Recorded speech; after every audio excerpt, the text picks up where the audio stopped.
If you are new to my channel, please do me a big favor. Please subscribe and hit the bell button found at the lower right of this video screen. Thank you in advance and bless you! Hello everyone! Magandang buhay po sa inyong lahat. I'm Miss Kay Caranza, one of the licensed real estate broker based in Cavite. And right now po ay nandito po ako ngayon sa Pleasant Fields upang i-present sa inyo ang aming 3 model houses na pwede po ninyong mapagpilian dito. If you are looking for affordable at malilipatan na this year at bagsak presyong down payment but quality and accessible sa lahat ng necessity ng isang family, ay ituloy nyo lamang po ang panonood dito sa akin. Pleasant Field is a 2.7 hectares American-inspired home design subdivision situated at Tanza, Cavite. This is a small subdivision lang, kaya if you don't like na over sa laki na subdivision, baka kasi napapaisip kayo for the privacy and baka maging crowded yung lugar. Ito po hindi kasi small subdivision lang po siya. Pleasant Field is located at Barangay Santol, Tanza, Cavite. Travel time from PTEX Terminal is about 40 minutes to 1 hour drive. If you are familiar dito sa Robinson Place, Tejero, from there po, around 4 kilometers lang, nandito na kayo sa Pleasant Field. There are 3 model houses po na pwede po ninyong pagpilian dito, which are the model Nixon House Model, Kennedy House Model, and Lincoln House Model. From the name pa lang po ng mga model houses namin dito, American-inspired na po talaga. Here in Pleasant Field, ma-appreciate nyo talaga ang pagkakakonceptualize ng subdivision, lalong-lalo na sa laki ng mga streets or kalsada. Sa main road at secondary road dito, yung ating secondary road is already 8 meters na. Actually, nag-exceed na sila dun sa standard size, which is sa secondary road, ang kailangan lang naman is 6.5 meters. Pero dito, grabe ang laki, 8 meters po. Generous ang ating developer sa mga open spaces at sa mga laki ng ating mga street sizes. While sa main road naman po or dun sa primary road, 10 meters po, yun po yung standard natin. Plus, meron pang 2 meters wide na alley sa likod ng mga townhomes. Kaya if ever na mag-e-extend kayo ng inyong mga service area sa likod, hindi po magdudugtong-dugtong or hindi magdidikit-dikit yung mga extension ninyo sa likod ninyo at yung bahay na nasa likod ninyo. Meron pa ring space sa likod na 2 meters. Kaya yung ventilation po, meron sa harap, meron sa likod. Hindi siya yung typical na townhouses dito sa atin sa Pilipinas na pag nag-extend yung magkatalikurang bahay, wala ng bintana o ng ventilation. This is Nixon Townhomes po. So you can see po, meron po tayong foyer. Hindi siya katulad ng conventional Filipino homes na pagpasok mo ng pinto, sala na siya. Ito po, meron pang, kumbaga parang may harang pa. At least hindi makikita yung buong bahay mo kaagad. I mean, pagbukas ng pinto, hindi kaagad ma-view yung lahat ng nasa loob. Ayun. So, ang ganda nung concept, napaka-unique po kung mapapansin niyo. So this will serve as your living area. As you can see po, meron na po siyang tiles pag tinurn over. Bali po sa ground floor, meron na po siyang ceramic tiles. Then, this will serve as your kitchen area and dining area. Ayun. So, lahat ng makikita ninyo dito sa turnover na to, ito na rin po yung exact na marireceive ninyo pag si Nixon po ang inyong nakuha or inyong nagustuhan. Then, right now, we are here in service area. Dito po sa service area, as you can see, may additional lot pa sa likod. Actually, dito sa Pleasant Field, in every blocks or in every, may story po siya. So, ito po, meron siyang extra lot dito sa likod. We call this as the garden lot where you can, from the word garden, kung saan pwede po kayong magtanim or do your extension. Ang laki ng space pa or ng open space dito sa likod, ma-maximize ninyo. So, if you want to extend your dirty kitchen or put your laundry area, meron po kayong paglalagyan. Ayun, napaka-generous actually ng developer natin sa mga open spaces kasi as I have explained kanina po, hindi siya katulad ng mga townhomes dito sa atin sa Pilipinas na pag townhomes, pag nag-extend yung bahay sa harapan or nag-extend yung service area sa likod ng magkatalikurang bahay, makukulong na, kumbaga parang na silang magkakatabi. Dito po, pag nag-extend kayo, again po, may 2 meters alley or may 2 meters na matitira sa likod. So, may ventilation ka pa rin kahit nag-extend ka at hindi magtutugtong yung extension mo at yung extension ng bahay na katabi ninyo. Diba? Actually, ang ganda nung concept, hindi po siya magiging crowded eventually. Meron pa ring space, meron pa ring ventilation. Nixon Townhomes is a two-story townhomes with a 55 square meter lot area and a 45 square meter floor area. With tiles na po yan sa ground floor and may one-car garage and may ano na po to. And as you can see po, meron po siyang service area sa likod. So, ang generous po actually ng developer natin. Hindi niya tinipid yung open spaces or yung lot na kailangan ng isang family sa pag-avail ng isang property po. Lahat ng bedrooms po ni Nixon andito sa taas. So, there is 2 bedrooms po. Kayo na po yung bahalang magpa-tiles dito sa stairs at sa ground floor po.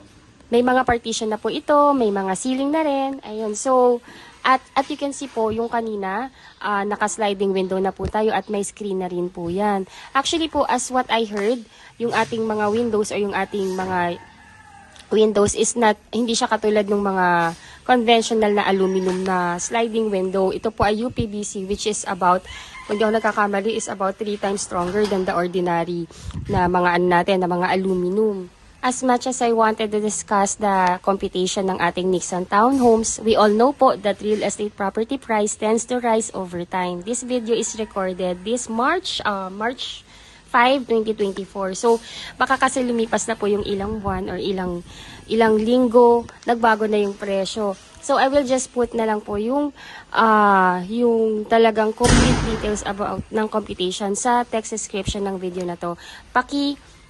Paki-check nyo na lang po. By the way po, again, I'm Miss Say Caranza. I'm the real estate broker po and I have 2 best agent po na pinagkakatiwalaang sumagot ng YouTube channel na to, which is sina Sir Jason Margalio and si Ma'am Stephanie Francisco. Our number is already posted in this video. You can contact us through our Philippine number, Viber, WhatsApp, and Telegram. And also po, yung mga Facebook link namin nasa text description ng video na to, paki-add nyo po kami para makilala nyo rin po kami and if ever na meron pa po kayong clarification para po masagot din namin kayo directly. Ngayon po itong pinapakita ko sa inyo is the Lincoln Townhomes and the Kennedy Townhomes. Yung Lincoln Townhomes, yan po yung pinakamalaki po namin na townhomes dito sa Pleasantville. Then, I will show you first muna yung Kennedy, the second to the biggest unit po namin.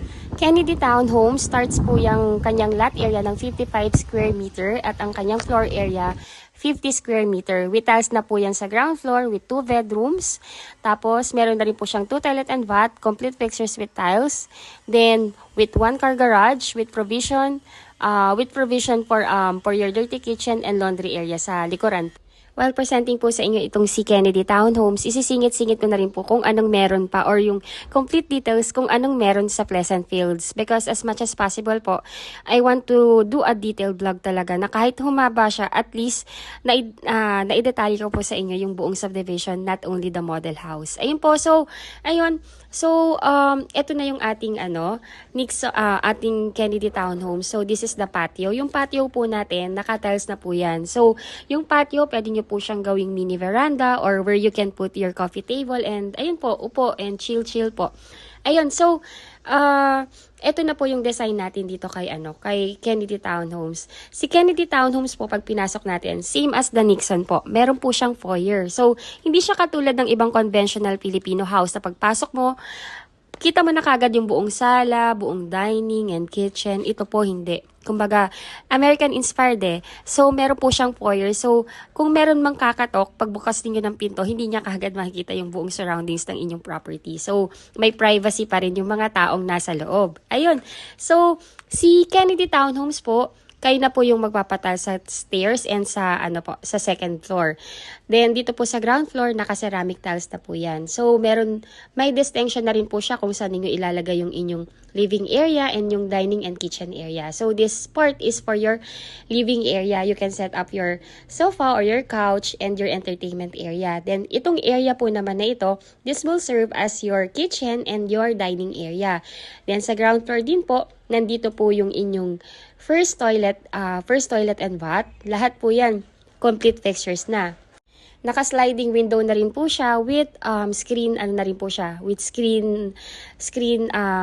window. Ayun po, by the way po, again, yung gawa ng ating mga sliding windows po dito, hindi po siya katulad ng mga regular na aluminum na alam niyo po yon na hindi po pang matagalan. Ito po, UPVC UPVC po ito. So, as what I heard, this is 3 times more stronger than the regular aluminum. So, kung hindi rin ako nagkakamali, I heard na in every, this is 15 to 16,000 pesos. So, dun pa lang malalaman mo na quality at sulit po yung binibili ninyong bahay kasi hindi siya tinipid.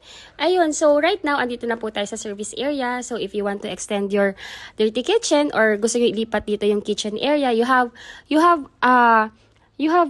extra lot dito sa likod. This can serve as your laundry area and your extension for your dirty kitchen and ayun po, dirty kitchen. So, ayun po, I will show you again tong first floor natin para at least you would have a better view kung ano po yung pwede nating mga bilhing mga furniture na pwedeng mag-fit dito sa atin. So, this is actually good for a starting family with 1 to 2 kids. Ayun po. So, this is best fit na po sa mga nagsisimulang family po. Lahat po ng bedroom ni Kennedy, which is 2 bedrooms, andito po lahat sa taas. And andito rin po yung toilet and vat natin, which is complete fixtures na po yun. May mga tiles na siya, may shower and lavatories na rin po. By the way po, if you think po na nakakatulong po ako sa inyo upang magkaroon ng kaliwanagan sa pagkuha ng property dito sa atin sa Pilipinas and you think nagugustuhan niyo po yung presentation ko, please subscribe po sa aking channel and please do like na rin po itong video na to. Again, I'm Miss Say Caranza. Ako po yung licensed real estate broker dito sa Pleasantville and I also have 2 best agent na pinagkakatiwalaang sumagot ng mga comments ninyo and inquiries, which is sina Sir Jason Margalio and si Ma'am Stephanie Francisco. Our number is already posted in this video. Don't hesitate po na mag-message po kayo or call us for for exclusive site presentation and reservation po. One of the thing talaga na nagpapa-impress sa akin dito sa mga unit po dito sa Pleasantville is actually yung mga toilet. Ang gaganda, para po siyang hotel style. Tingnan niyo po, yung tiles nga, 'di ba, sa iba kalahati lang yung yung sa may shower area. Ito halos buong pader meron. So, pwede niyo na lang siyang lagyan or dividean ng yung glass na na pang-divide or kahit lagyan niyo lang siguro ng konting ng harang dun sa may shower area papunta dun sa may lavatory para hindi lang yung water or mag-spill out yung water. Ayun. So, ayun, ang ganda for me napaka-unique po kasi talaga ng mga ng floor area na binibigay sa atin ng ng mga unit dito sa Pleasantville. And by the way po, in every houses magkakaroon po dito ng mga puno. If I'm not mistaken, African Talisay tree in every houses po. Yun po yung ilalagay na mga puno sa houses. Kaya ayun po, imagine niyo po, ang ganda. Ang laki po ng kalsada, may 2 meters alley sa likod ng each houses. Tapos meron pang mga mga tree. Imagine niyo po, in 3 years time or in 4 years time, ang ganda po ng ang ganda ng ambience ng subdivision na to. Malaki yung kalye, maraming puno. So, alam niyo po yon kasi si Cavite, siya po yung kung pansinin niyo po, si Cavite po yung yung grabe yung development and infrastructure na ginagawa ng ating government. Kaya kung i-compare mo siya sa ibang city na malapit sa Manila, si Cavite talaga yung pinupuntahan ng mga tao. Ito po yung province or some kind of province pero city na. So, if sawa na po kayo sa gulo ng city, pero gusto nyo pa rin yung malapit pa rin kayo sa lahat, Cavite is one of the best na location na pwede nyo pong paglipatan. Especially kung kayo po mga retirees and gusto nyo po malapit pa rin sa lahat. Ito pong subdivision na to, this is one of the best na pwede nyo pong maging option. Kasi ambience po niya, pang probinsya pa, especially yung ambience na marami pa pong puno and ang ganda ng kalsada, pero malapit sa lahat. I can say na ito po yung isa sa mga pinakamaganda po ninyong pwedeng piliin.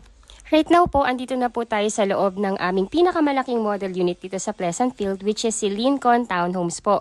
Ang kanyang lot area starts from 55 square meter and up. Then the floor area, 60 square meter. Napakalaki po. Bali po sa ground floor, naka-ceramic tiles na po siya. Meron po ditong first toilet and vat. Andito yung inyong dining area, kitchen area, living area, at may service area din sa likod. Si Lincoln Townhomes po, meron po siyang 3 bedrooms and all bedrooms are upstairs. upstairs. Meron po siyang 2 toilet and bath, complete fixtures with tiles, and hotel-like po yung kanyang yung kanyang presentation. Then meron din po itong 1-car garage with provision for your patio, with provision for your dirty kitchen and laundry area. Ayun po. So lahat ng makikita ninyo dito is the actual sample ng turnover unit pag si Lincoln po ang inyong naibigan at ang inyong na-invest dito sa amin sa Pleasant Fields. Yung complete details po ng computation ni Lincoln, I will just put it na lang po sa comment kasi po para updated, I will just comment na lang po doon yung mga update and mga bagong computation or details na kailangan po ninyong malaman. Majority of our clients po comes from different part of the world. So, ayun po, majority of you are OFW. So, as much as possible po, I really want to make a vlog na talagang detalyado po. So, ayun po, kung kayo po ay OFW at wala sa Pilipinas at nais po ninyong mag-invest ng inyong pangarap na bahay dito sa atin sa Cavite, all you need to do po is mag-assign lamang po kayo ng inyong representative na siyang ititripping po namin para makita yung property. And siya na rin po yung pipirma in behalf po ninyo sa pagkuha ng inyong property dito sa Pilipinas. So, ayun po, once na nakapag-usap na po tayo, so add us po sa Facebook para makilala nyo rin po kami. Again, I'm Miss Say po, ako po yung licensed real estate broker and I have 2 best agent na sina Sir Jason Margalio at si Ma'am Stephanie Francisco. Please add us po para at least if you have clarification or questions, masagutan po namin kagad yung inyong mga katanungan po. Ayun po, so, para po makakuha kayo ng property dito sa atin sa Pilipinas, all you need to do po is magtalaga ng representative, then siya yung ititripping namin at papipiliin po namin sa mapa ng mga unit na available po dito sa amin sa Pleasant Fields. Actually, I can also do that na i-ano na lang po, na isend na lang sa inyo yung mapa and papiliin ko po kayo kung ano yung magugustuhan ninyong unit dito para at least kayo po mismo yung makakapili and I will give you the best location na pwede po ninyong maging option. Ayun, so, ayun po, so dapat yung representative po ninyo is immediate family member. Kung kayo po ay married, automatic po si wife or si husband po ang inyong magiging legal representative dito. Kung both couple or the spouses are OFW, automatic po yung anak po ninyo yung magiging representative. And kung wala pa po kayong anak, single, automatic parents po ninyo or kapatid po ninyo na nag-e-edad ng 21 years old up to 55 years old. So ayun po, this is Lincoln Townhomes. This is the biggest unit here in Pleasant Fields. So if you're aiming for a bigger unit, more space, Lincoln model, ito na po yung hinahanap po ninyo. Ayun po, as you can see, ang ganda po talaga din ng kanyang floor plan and ang dali lang po niya ayusan. So ayun po, again, I'm Miss Say Carranza, one of the licensed real estate broker based in Cavite po, and I have 2 best agent na pwede nyo rin pong pagkatiwalaan na mag-tripping at mag-discuss sa inyo ng details about sa Pleasant Fields. Again, their name is Ma'am Stephanie Francisco and Sir Jason Margalio. Our number po is already posted in this video. You can contact us in our Philippine number, Viber, Telegram, and WhatsApp. Also po, you can add us in our Facebook account para po mas customize and kung may mga clarification po kayo, pwede nyo po kagad kaming makontak and masagot po namin yung inyong mga concern. Kung nais nyo pong ipatripping na ang inyong mga relative, again po, just contact us lang po. Then, please stay tuned po kasi po i-discuss ko rin po sa inyo yung buong master plan ng subdivision para po mas ma-appreciate ninyo yung kagandahan at bakit sinabi namin unique talaga dito. Aside kasi sa being generous sa open spaces, may iba pa pong advantage pag dito po kayo kumuha at tumira dito sa amin sa Pleasant Fields. Ayun po, again, if you are new to my channel, please do me a big favor po. Please subscribe and hit the bell button found at the lower right of this video screen. Paki-like na rin po yung video namin if you think po na nakakatulong po kami sa inyo. Hello po, ayun po, so I'm back. What I'm showing you right now is yung master plan ng Pleasant Fields. So ito pong nakikita yung gray, yan po yung existing road going outside po ng subdivision. So paglabas po yun sa gray na yan, may mga tricycle na yan going out papunta sa sakayan sa main road po.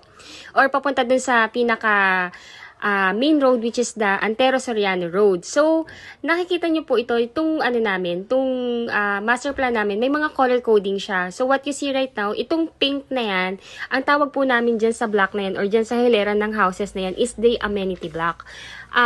They called it amenity block, tong mga pink na yan, because accessible po siya Sa amenities, ayun po. So, malapit siya sa parks and playground, malapit siya sa picnic area sa Central Alley, and doon po sa community hall. Ayun. Then, ito namang yellow Central Alley. Ayun. So, in Central Alley po kasi, meron po dong courtyard kung saan nakikita niyo 'di ba yung sa gitna ng yellow na yun, may green na something na space. Kasi doon po ilalagay po doon yung parks and playground ng bata where yun nga, pwedeng maglaro yung mga kids and pwede kayo mag-walk ng dog or ayun po, or just simply mag-walk lang po doon. Parang may mini garden sa gitna nung inyong block. Ayun kagandahan sa Central Alley. Tapos ang kagandahan din dito dito sa mga yellow na yan, yung Central Alley lots or ang nakatayo po kasi sa Central Alley lots is actually mga Nixon model po. Doon sa likod ng bahay, 'di ba? Normally the townhouse, 'di ba po magkakadikit po 'yan, which is magkakadikit sila. Sa isang hilera, usually it is about 9 units, ganon. Tapos sa likod, may space for the laundry area and dirty kitchen, right? Ngayon po, 'di ba, yung iba pag inextend yung likod ng ng kanilang dirty kitchen or laundry area at nag-extend din yung katalikuran nila, magdidikit na. So parang magiging na siya, isang malaking magkakadikit na meron sa harapan, meron sa likod. Ito kagandahan dito, meron pang alley sa gitna or sa likod ng bahay. So may access ka sa front ng inyong bahay and meron din access sa likod kasi nga meron dong easement kumbaga or alley na hindi ka pwedeng mag-extend sa point ng lote na yon. So about 2.5 meters din po yon yung yung pagitan ng inyong bahay sa likod at yung magiging extension ng bahay ng inyong katabi sa katalikuran ninyo. Ayun, so let me na lang din siguro yun. Siguro lalagay ko po yung full description ng ating specs ng ating unit sa description ng video na to. Pakibasa na lang din po. Then yung green, yung naka-color code po na green, ang tawag naman po dyan is garden lots. Ano po yan? May excess lots sa likod. So, if you want to expand your unit eventually po, ito po yung highly advised namin sa inyo. Pwede po kayong kumuha sa perimeter na to or dito sa green na area po na to. Kasi sa likod niyan may excess na lote na may space pa kayo para po kung gusto niyo na yung kitchen niyo is nasa likod, ayan, you can do that. Or just simply you want lang na magtanim, you can do that po. Ayun, so yan po yung namin, yan po yung nire-recommend namin. Pero ayun nga po, paubos na po yan kasi meron lang pong specified block and lot na pwede pong kunin na pwede nang matayuan under promo po. So ayun po, then ito naman, itong ipapakita ko sa inyo yung naka-white, spark lots po ang tawag dyan. Ayun po, sa likod mismo nung bali yan pa, exclusive po yan sa mga Lincoln. Ayan, yung block 5 na nakikita po ninyo. Yan lang po yung yung block ng Lincoln. As in, konti lang talaga siya. Sa likod po nung Lincoln, meron pong malaking park and playground dyan na, ayun, pwedeng maglaro yung mga bata. Ayun, so, ang ganda ng space nga. So, and by the way po, in every houses nga po pala, maglalagay sila dyan ng talisay tree. So, meron tayong tinatawag na tree lane dito. Kaya, eventually, ang ganda talaga ng magiging concept nito and magiging finished product. Kasi every houses, tataniman nila yan ng trees para may shed. Kasi alam naman natin, sobrang warm na talaga ng climate natin sa Pilipinas. At least, pag nandito tayo sa bahay, you have your comfort na makapag-relax kasi because of the green thing and the trees, of course. Ayun po. So, I hope po na nagkakaroon po kayo ng idea na and na-visualize nyo na yung magiging end product ng ating subdivision. Sinabi sa amin during our product knowledge po, within 3 years time, tapos na itong natin. Kumbaga, tapos yung development ng subdivision natin. Kaya habang meron pa, kasi sobrang liit ito. Actually, parang ako lang ata yung nagpe-present or nagbo-vlog nito. Eventually, sigurado ko pag nag-discover po ito ng mga ibang broker, pupuntahan nila to kasi ang ganda talaga ng concept at ng flexible ng terms ng payment para sa mga kliyente. Sobrang po to, sobrang friendly. Yung yung spot down payment natin, check natin kung hindi po natin kayang bayaran ng spot. Check natin, i-message nyo po kami, baka pwede pa nating ipa-expand yung terms ng payment. Pero if you can naman, nabayaran na yung spot na down payment para matayo na yung bahay, bakit hindi po natin gagawin? Ayun po. So, yung next na ipapakita ko po sa inyo is yung pong meron dito sa kung ano yung meron dito sa ating parks and playgrounds o bakit garden lots ang tawag dito, but Central Alley. Ayun po, please please stay tuned po. Papaliwanag ko po lahat yan sa inyo. Detailed vlog po ito para at least you would have the idea kasi sobrang dami naming OFW client na gusto nila na nagko-comment. Sana say detalyado mo na from the computation and the master plan and the procedures how. Ayan, so ayan po. Kaya humahaba tayo, pinagbibigyan ko po kayo. Ayun po, so itong garden lots block, kaya po siya tinawag na garden lots kasi ayan po yung sa likod niya.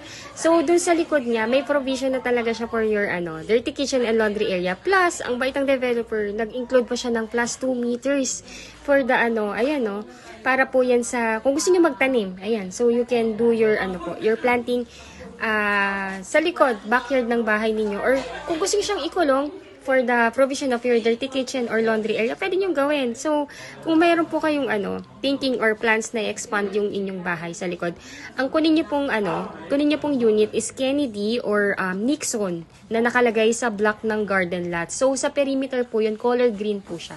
Then, itong central alley lots, ayan po yung from the word center, yan po yung nasa gitna. So, yung sa gitna po nung block na yan, meron siyang courtyard, may courtyard po dyan itatayo yung dyan po ilalagay mga parks and playground ng mga bata. So parang in every block dito sa Central Park, meron po siyang parks and playground. Ayun. Then ito naman yung park lots. Ito exclusive po to para sa mga Lincoln House model. So sa likod niya may malaking parks and playground po na na pwedeng paglaruan ng mga nakatira sa block na yon. Nakikita niyo naman ako conceptualize na po, no. Parang 30% ata ng subdivision po na ito is puro trees, no? Kasi in every houses nga po maglalagay sila ng ng trees. So yun yung kagandahan dito. Nakikita mo na kung ano yung magiging end product ng subdivision. And talagang American inspired kasi kita niyo naman parang nag-alat talaga sila para maging nature friendly pa rin yung ating community or yung ating subdivision. And yun nga, alalaki ng kalsada. Ayun. So this is the courtyard naman. Sa courtyard, yan po yung nasa central alley. Yan po yung nasa gitna, yung nakita nyo may pink na tree. Yan po yung ating courtyard. Diyan nila ilalagay yung parks and playground. So, ayun. Di ba ang ganda ng concept? Sobrang social. Ang ganda, no? Yun yung masasabi ko talaga. Hindi siya katulad ng ibang subdivision na pag-face, puro bahay lang siya. Then nakaseparate yung parks and playground. Ito, no? In every, dun sa dalawang central alley block, meron siyang ganito. Ang lakas makasosyal lang. Then, of course, yung yung bahay is hindi talaga siya ganun kadikit-dikit. Kasi nga po, yung sa likod, kahit extend mo siya, may 2 meters alley pa na, na pagitan between your extension sa likod ng bahay mo and sa extension nung, ng magiging extension nung, ng magiging kapitbahay mo sa likod. Ayun, so, tagusan pa rin. You have the access in front of your house and at the backyard po. So, ayun, ang ganda niya, no? Hindi lang siya basta subdivision lang na residential area or something like na meron lang konting amenities.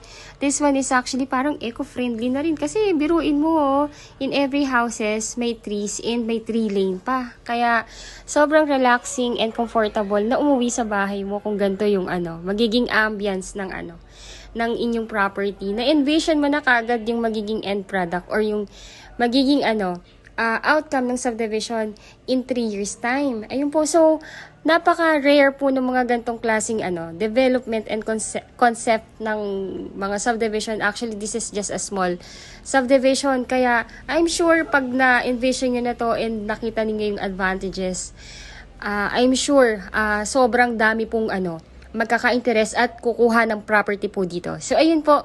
Again, if you are new to my channel, please don't forget to subscribe and hit the bell button found at the lower right of this video screen. Again, this is Miss Say Caranza, one of the licensed real estate broker. And again, I have 2 best agent na pwede nyo pong rin pong makontak, which is sina Sir J. Margallo and si Ma'am Stephanie Francisco. Ayun, thank you so much for watching po and ingat po tayong lahat. God bless po!